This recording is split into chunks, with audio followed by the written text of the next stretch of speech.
A mosquito lands on your arm, injects its chemicals into your skin, and begins to feed. You wouldn't even know if it was there, if not for the red lump that appears, accompanied by a telltale itch. It's a nuisance, but that bump is an important signal that you're protected by your immune system, your body's major safeguard against infection, illness, and disease. This system is a vast network of cells, tissues, and organs that coordinate your body's defenses against any threats to your health. Without it, you'll be exposed to billions of bacteria, viruses, and toxins. That could make something as minor as a paper cut or a seasonal cold fatal. The immune system relies on millions of defensive white blood cells, also known as leukocytes, that originate in our bone marrow.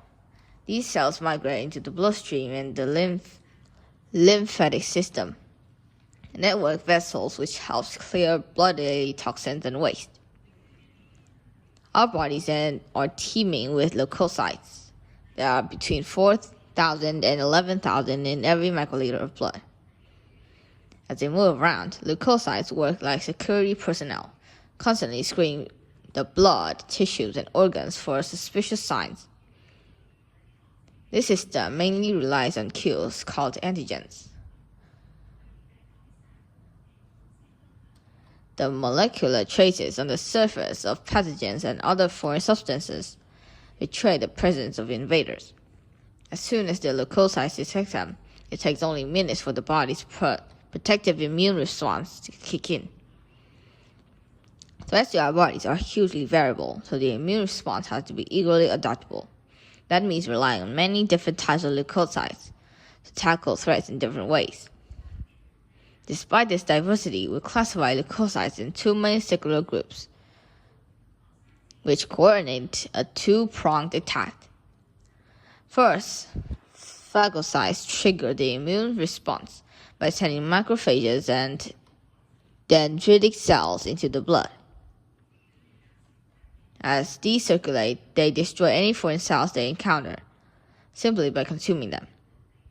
That allows phagocytes to identify the antigen on the invaders they just ingested and transmit this information to the second major cell group, orchestrating the defense.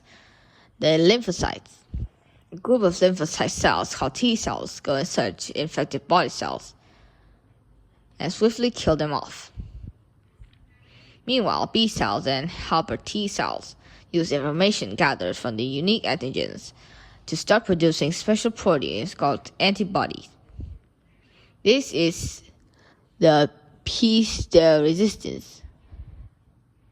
Each antigen has a unique matching antibody that can latch onto it like a lock and key and destroy the invading cells. B cells can produce millions of these, which can cycle through the body to attack the invaders until the worst of the threat is neutralized. While all of this is going on, familiar symptoms like high temperatures and swelling are actually processes designed to aid the immune response. A warmer body makes it harder for bacteria and viruses to reproduce and spread because they're temperature sensitive. And when body cells are damaged, they release chemicals that make fluid leak into the surrounding tissues, causing swelling. It also attracts phagocytes, which consume the invaders and the damaged cells.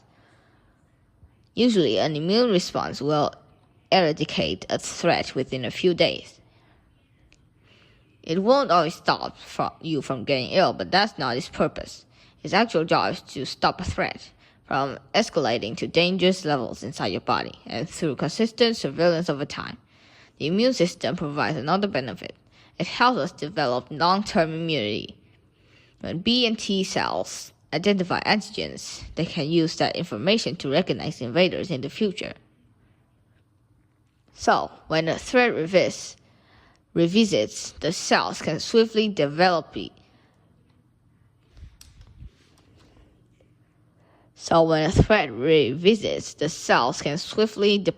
the right antibodies to tackle it before it affects any more cells.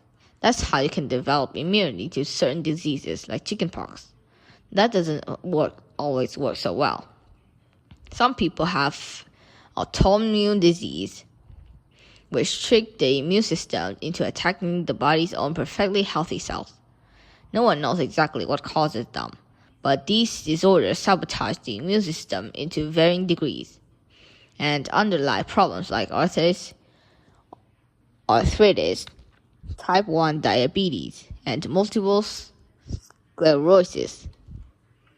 For most individuals, however, a healthy immune system will successfully fight off an estimated 300 colds and innumerable other potential infections over the course of a lifetime. Without it, those threats will escalate into something far more dangerous. So the next time you catch a cold or scratch a mosquito bite, think of the immune system. We owe it our lives.